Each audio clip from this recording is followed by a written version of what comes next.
जब प्रीवियसली हम लोगों ने इमीटर फॉलोअर एप्लीकेशंस तक डिस्कस कर लिया था, ठीक है। इसकी हमने एग्जांपल भी देख ली थी कि एज एन एप्लीकेशन हम इमीटर फॉलोअर को अगर यूज़ कर रहे होते हैं तो हमारे पास इम्पिडेंस मैचिंग में ये किस तरह से हेल्पफुल हो सकता है। ठीक है, आज हम लोग इसी के अंदर इमीटर फॉलोअर की एक और कॉन्फ़िगरेशन डिस्कस करेंगे जो कि है डाल्टन इमीटर फॉलोअर। अच्छा, हमारे पास जो कॉमन कलेक्शन एम्पलीफायर है उसी का एक नाम इमीटर फॉलोअर भी है। अब डाल्टन इमीटर फॉलोअर की अगर हम बात करें तो ये हमारे पास यहाँ पे थोड़ा सा डिफरेंस कुछ इस तरह से इसमें आ जाता है कि instead of using a single transistor हम लोग यहाँ दो ट्रांजिस्टर्स यूज करेंगे। और इसकी जो कॉन्फ़िगरेशन है, मीन्स जिस तरह से ये आपस में कनेक्टेड हैं, इस कनेक्शन की ही वजह से इसको फिर हम डाल्टन इमीटर फॉलोअर का नाम देते हैं। इसका जो मेन रीज़न है कि भाई हम डाल्टन इमीटर फॉलोअर क्यों यूज़ करना चाहते हैं, तो बेसिक इसका पर्पस यही है कि to get better current gain. और उसके अलावा क्योंकि जब हमारे पास दो सेम ट्रांजिस्टर आपस में कनेक्टेड होंगे तो ऑब्वियस है कि इसकी जो इनपुट इम्पिडेंस होगी वो भी इंक्रीज कर जाएगी। अब यहाँ पे इसकी सर्किट डायग्राम अगर हम देखें तो we can see here we have two transistors. अच्छा, दोनों ट्रांजिस्टर्स को अगर हम देखें तो ऑब्वियस है कॉमन कलेक्टर कॉन्फ़िगरेशन में ही है ये। अब यहाँ पे अगर फर्स्ट ट्रांजिस्टर को हम देखते हैं तो इसका जो हमारे पास आउटपुट यानी कि इमीटर से जो आउटपुट आ रहा था वो कनेक्ट हुआ हुआ है सेकंड ट्रांजिस्टर की बेस पे, इनपुट पे। इसी तरह अगर हम इसके कलेक्टर साइड को देखते हैं तो वो हमारे पास क्या हो गया है, कॉमन हो गया, यानी कि कॉमन पॉइंट आ गया है कलेक्टर का। तो जब हम इसको एक सिंगल पैकेज में डाल्टन पेयर को कंसिडर करते हैं तो आप उसमें क्या होगा कि जो इनसाइड वाला पार्ट है ये शायद विजिबल ना हो आपको, लेकिन एक्चुअल जो ट्रांजिस्टर जिस तरह से होता है ये भी डाल्टन पेयर भी उसी तरह से नज़र आ रहा होगा। मींस यहाँ पे भी इसमें भी मेंशन होगा it has base, collector and emitter. But in actual क्या होगा कि इंटरनली यहाँ पे इसमें दो ट्रांजिस्टर्स कनेक्टेड होंगे और उन दोनों को कंबाइन करने के बाद ये क्या होगा, हमारे पास बेस, कलेक्टर और इमीटर के जंक्शंस फॉर्म हुए हुए होंगे। अब यहाँ पे हमारे पास एक न्यू कॉन्फ़िगरेशन आई है तो ऑब्वियस है इसका बिहेवियर जो हमारे पास कॉमन कलेक्टर एम्पलीफायर था उससे डिफरेंट होगा। डिफरेंट इसी तरह होगा कि इसका एक तो इसकी जो इनपुट इम्पिडेंस है वो चेंज हो जाएगी। दूसरी चीज़ यहाँ पे जो है वो है इसका करंट, के जो इसका करंट गेन है वो भी क्या हो जाएगा, यहाँ पे चेंज हो जाएगा। करंट गेन चेंज होने का रीज़न भी यही आएगा कि भाई दो ट्रांजिस्टर से तो ऑब्वियस है गेन क्या हो जाएगा, मल्टीप्लाई होगा। ठीक है। अच्छा, मैं फिर यही बात बता रहा हूँ कि जब हम लोग इसको प्रैक्टिकली इस डायमेंशन पेयर को अगर हम देखेंगे तो आपको एक नॉर्मल ट्रांजिस्टर की तरह ही ये नज़र आएगा। मीन्स सेम यही होगा कि इसके तीन टर्मिनल्स होंगे, base, collector and emitter. But actual यहाँ पे क्या होगा कि इंटरनली इसके अंदर दो transistors common collector amplifier configuration के अंदर क्या होंगे, कनेक्टेड होंगे। ठीक है।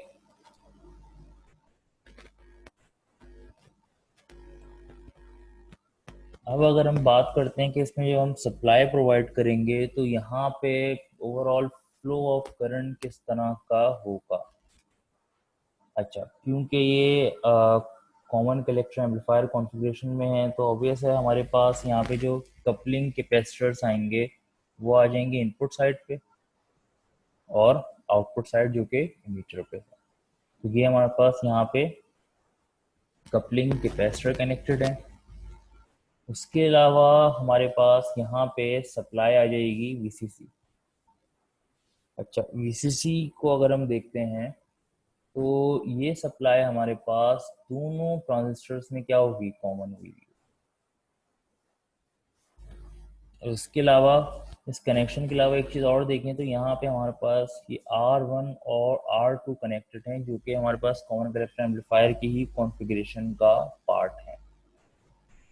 तो अब यहाँ पे हम देख सकते हैं कि जो VCC सप्लाई है, पहले ये VCC सप्लाई जस्ट R1 के साथ और जो कलेक्टर होता था स्पेसिफिक ट्रांजिस्टर का, उसके साथ कनेक्टेड होती थी। अब यहाँ पे क्योंकि एक और ट्रांजिस्टर आ रहा है, तो ये सप्लाई जो है हमारे पास एट अ टाइम 3 टर्मिनल्स के साथ क्या हो रही है,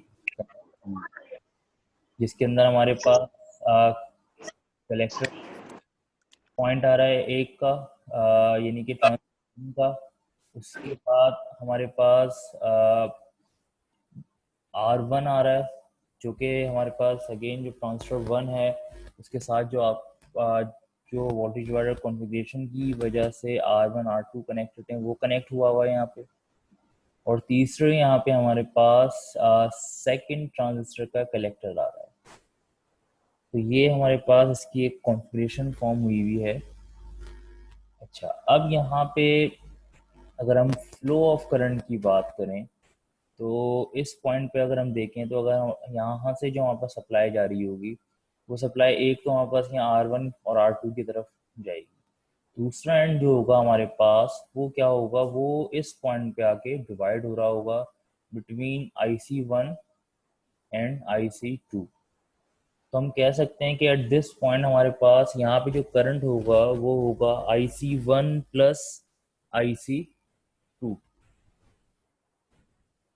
इसी तरह अब फर्दर अगर हम डाउन आए, यानी कि इन दो पॉइंट्स पे हैं, तो ये कलेक्टर करंट इस पॉइंट पे आ जाएगा एंड देन सेकंड ट्रांजिस्टर का कलेक्टर करंट यहाँ पे ट्रेवल कर रहा होगा। अब बात करते हैं बेस की, क्योंकि यही सप्लाई R1 से होती हुई कहाँ जा रही है, फर्स्ट ट्रांजिस्टर के बेस पे, जिसकी वजह से यहाँ से हमारे पास क्या होगा, IB1 ट्रांसफ़र होगा। अच्छा, अब ये IB1 जो है, क्योंकि इस पॉइंट से ट्रेवल करता हुआ क्या करेगा, यानी कि इमीटर के आउटपुट से जाएगा सेकंड ट्रांजिस्टर के इनपुट पे। तो अब जो यहाँ पे हमारे पास वैल्यू आ रही होगी IB1 की, यही वैल्यू क्या होगी हमारे पास, यही वैल्यू आगे ट्रांसफ़र होगी। तो यहाँ इस पॉइंट पे अगर हम देखेंगे तो यहाँ पे जो करंट आ रहा होगा, यानी कि इन दोनों को मिला के जो करंट आ रहा होगा, वो यहाँ पे आ रहा होगा IE1। अब ये जो IE1 हमारे पास यहाँ पे आ रहा होगा, ये IE1 डायरेक्टली जा रहा है सेकंड ट्रांजिस्टर की बेस पे, जिसकी वजह से ये IE1 हमारे पास बराबर हो जाएगा IB2 के। ठीक है, मैं फिर ये बात बता देता हूँ कि हमारे पास इस पॉइंट से क्या होगा कि बेस करंट जाएगा टुवर्ड्स Q1। देन यहाँ पे जब हम आएंगे तो यहाँ पे हमारे पास इमीटर करंट आ रहा होगा, जिसको हम IE1 का नाम देंगे, जो कि IB1 और IC1 का समीशन होगा। यही सेम करंट हमारे पास क्या हो रहा है, यही करंट हमारे पास एज इट इज जा रहा है सेकंड ट्रांजिस्टर के इनपुट पे, जिसकी वजह से हमारे पास ये IE1 बराबर हो जाएगा IB2 के। ये बात मैं इस वजह से बार बार बता रहा हूँ बिकॉज अभी जब हम लोग इसमें DC एनालिसिस करेंगे तो वहाँ पे हमें ये करंट की कॉन्फ़िगरेशन बार बार रिकॉल करनी पड़ेगी।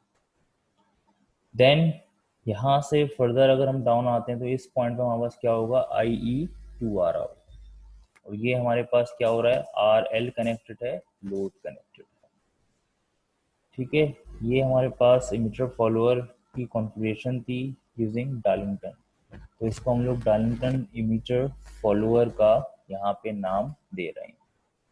अब जिस तरह पहले हम लोगों ने किया था कि हम कोई भी कॉन्फ़िगरेशन कंसिडर कर रहे हैं तो उसके ऊपर DC एनालिसिस और AC एनालिसिस दोनों परफॉर्म कर रहे हैं। Previously common collector amplifier, common emitter amplifier जो हमने डिस्कस करा अभी, क्योंकि उसमें DC एनालिसिस हम पहले भी देखते हुए आ रहे थे, तो हमने उसका अलग से DC एनालिसिस नहीं करा था। बट डार्लिंगटन इमीटर फॉलोअर का DC एनालिसिस हमने पहले नहीं करा हुआ है, तो इस वजह से पहले इसका हम डीसी एनालिसिस देखेंगे, देन फिर हम लोग इसके एसी एनालिसिस की तरफ जाएंगे। नाउ डीसी एनालिसिस अगर अब हम देखते हैं तो डीसी एनालिसिस के अंदर जिस तरह हम लोग पहले करते थे कि यहाँ पे हमारे पास जो भी सर्किट प्रोवाइडेड होता था उसको विद रेफरेंस टू डीसी क्या कर लेते थे हम लोग यहाँ पे कि भाई यहाँ पे अगर कैपेसिटर्स आ रहे हैं तो हमने यहाँ पे इसको क्या किया, यहाँ पे सप्लाई हमने इसकी क्या कर दी, ग्राउंड कर दी, बाकी डीसी के रेफरेंस से यहाँ पे कैपेसिटर्स हैं उसको हमने ओपन रख दिया। और उसके बाद जो सर्किट बचता था यानी कि यहाँ पे मैं ग्राउंड को प्लेस कर दूंगा और यहाँ पे ओपन सर्किट आ जाएगा। उसके बाद जो रिमेनिंग सर्किट होगा उसके ऊपर हम लोग क्या करेंगे, डीसी एनालिसिस करेंगे। अब हमारा यहाँ डीसी एनालिसिस जो स्टार्ट होगा, हम स्टार्ट करेंगे फ्रॉम IE2 यानी कि आउटपुट करंट। डायनेमिक पेयर का आउटपुट करंट हमारा IE2 होगा। अब अगर इस करंट की बात करें तो बाय ओम्स लॉ अगर हम देखते हैं तो हमारे पास IE2 जो है वो बराबर होना चाहिए VE2 अपॉन RE। अब VE2 है वोल्टेज अक्रॉस इमीटर। अब वोल्टेज अक्रॉस इमीटर हम किस तरह से निकालेंगे, तो यहाँ पे अगर हम देखते हैं इस पॉइंट पे, यहाँ पे हमारे पास वोल्टेज आ रहा था VB1, ये वोल्टेज क्या हुआ इस पॉइंट पे आया तो VB1 माइनस VBE हुआ और रिमेनिंग वोल्टेज क्या हो गया, इधर आ गया। एंड देन फर्दर यहाँ पे जब VB आया तो उसमें से मजीद क्या हुआ, माइनस हुआ VBE2 यानी कि ये वाला VBE। And then remaining voltage कहाँ गया, RE की तरफ गया। इट मीन्स के ये VB minus VB2E again minus VB2E, तो रिमेनिंग जो भी वोल्टेज होगा वो कहलाएगा VE। इट मीन्स के हम लोग यहाँ VE2 की जगह लिख सकते हैं VB1 माइनस 2VBE, क्योंकि यहाँ पे मेंशन है, and divided by RE। RE हमारे पास इमीटर रेजिस्टेंस है जो कि यहाँ पे नजर आ रही है। ये हमारे पास फॉर्मूला है for finding out output current for Darlington emitter follower. अच्छा, अब एक अप्रोक्सीमेशन हम हमेशा यूज कर रहे होते हैं कि भाई IC और IE they are approximately equal to each other, और इस अप्रोक्सीमेशन की ही बेस पे फिर हम ये बोलते हैं कि हमारे पास अगर एक हमारे पास फॉर्मूला है करंट गेन का था IC equal to beta IB, यानी कि बीटा बराबर था IC अपॉन IB। अब उसी पैरामीटर को अगर मैं हाइब्रिड में लिखना चाहूँ तो जो बीटा है वो जस्ट रिप्लेस हो जाएगा HFE से, और मेरे हमारे पास जो फॉर्मूला था IC equal to beta IB वो हो जाएगा IC equal to HFE IB। तो यहाँ पे HFE अगर इधर आए तो ये HFE IB ही नजर आ रहा है, और यहाँ पे IC की जगह IE हमने लिखा हुआ है बिकॉज we said that के IE is approximately equivalent to IC। It means जहाँ भी हमारे पास IC है it could be replace by IE। अब इस रिप्लेसमेंट का मेन मकसद क्या था, तो अब इस फॉर्मूले को देखते हुए अगर हम यहाँ से IB2 की फॉर्म में इस फॉर्मूले को लिखना चाहें तो ये हो जाएगा IB2 equal to IE2 upon HFE2, क्योंकि यहाँ पे हमारे पास आ रहा है। अच्छा, अब इसी तरह अगर हम अब IB2 की अगर हम बात करें, यहाँ पे जो भी देखा है यहाँ IB2 आ रहा है कि IB2 बराबर है IE2 अपॉन HFC2। तो IB2 अगर हम प्रीवियस स्लाइड में देखते हैं तो IB2 एक्चुअली बराबर था हमारे पास IE1 के। It means this IB2 could be replaced by IE1। यही काम हमने यहाँ पे इस इक्वेशन 10.18 में किया है ये IB2 बराबर है क्योंकि IE1 के, तो हमने इसको यहाँ से रिप्लेस कर दिया। तो यहाँ पे हमारे पास IE1 जो है, यानी कि मीटर करंट की अगर हम बात करें फर्स्ट ट्रांजिस्टर के, तो वो हमारे पास अप्रॉक्सीमेटली इक्विवेलेंट हो गया IE2 ओवर HFC2। उसके बाद अगर हम कॉमन कलेक्टर एम्पलीफायर की कॉन्फ़िगरेशन को देखते हुए डीसी इनपुट रेजिस्टेंस रिकॉल करना चाहें, तो हमारे पास आर इन बराबर था बीटा आर ई के, और हाइब्रिड पैरामीटर्स में ये हो गया था एच एफ सी आर ई।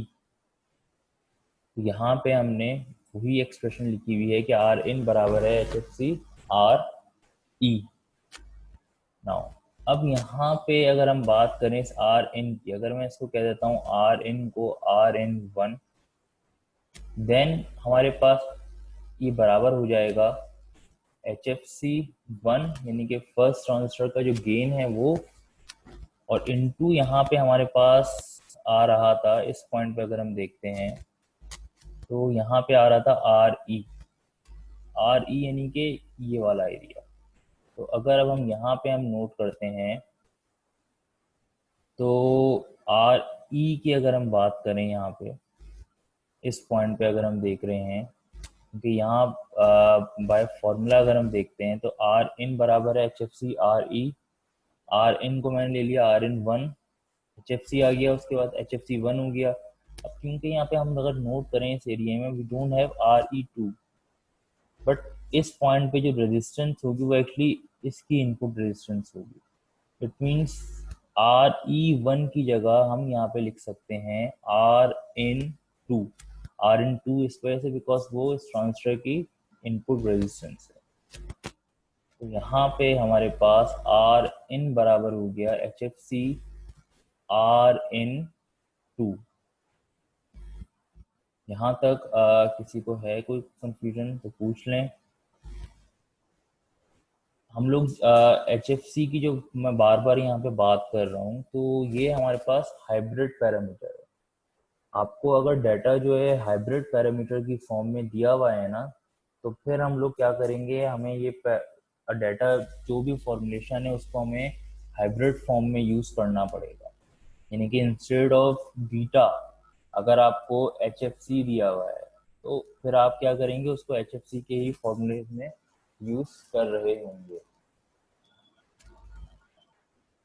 इसी तरह हमारे पास यहाँ पे अब अगर हम लोग देखते हैं, जिस तरह हमने यहाँ R in one find out करा which is H F C one into R in two, तो सेम इसी तरह से अगर अब हम कंसिडर करते हैं सेकंड ट्रांजिस्टर और उसके अक्रॉस इनपुट रेजिस्टेंस का फॉर्मूला निकालना चाहें, तो अब यहाँ पे सेकंड ट्रांजिस्टर के रेफरेंस से अगर अब हम फॉर्मूला देखेंगे तो इसके अंदर हमारे पास अगर वापस पेयर को देखते हैं तो सेकंड ट्रांजिस्टर के हिसाब से ये पॉइंट हमारे पास आ जाएगा, यानी कि this is R in two और into H F C two multiply by R E. तो अब यहाँ पे देखें आर इन टू एक्चुअली बराबर हो जाएगा H F C two R E. अब ये जो आर इन टू की वैल्यू हमारे पास यहाँ पे नजर आ रही है with respect to second transistor, ठीक है। With respect to first transistor हमारे पास ये वैल्यू आ रही थी। With respect to second transistor अगर हम देखेंगे तो रिस्पेक्ट टू सेकंड ट्रांजिस्टर अगर मैं इसी फॉर्मूले को लिखना चाहूँ तो ये आर इन टू हो जाएगा इंटू एच एफ सी और आर ई हो जाएगा। रीज़न ये है कि यहाँ पे अब आर ई के अलावा और कोई चीज़ कनेक्टेड नहीं है आउटपुट। तो अब मैं इस आर इन टू की वैल्यू को अगर यहाँ पे इस एक्सप्रेशन में प्लेस कर देता हूँ, तो यहाँ पे मेरे पास जो R in one input resistance है ये उसका एक फॉर्मूला फॉर्म हो गया हमारे पास, which is H F C one into H F C two into R E. अब इस फॉर्मूले को देखते हुए एक चीज़ तो हमें साफ नज़र आ रही है कि जो हमारे पास ओवरऑल इनपुट रेजिस्टेंस आएगी वो बहुत हाई होगी, बिकॉज यहाँ पे एक गेन नहीं दो गेन आपस में अप्लाई हो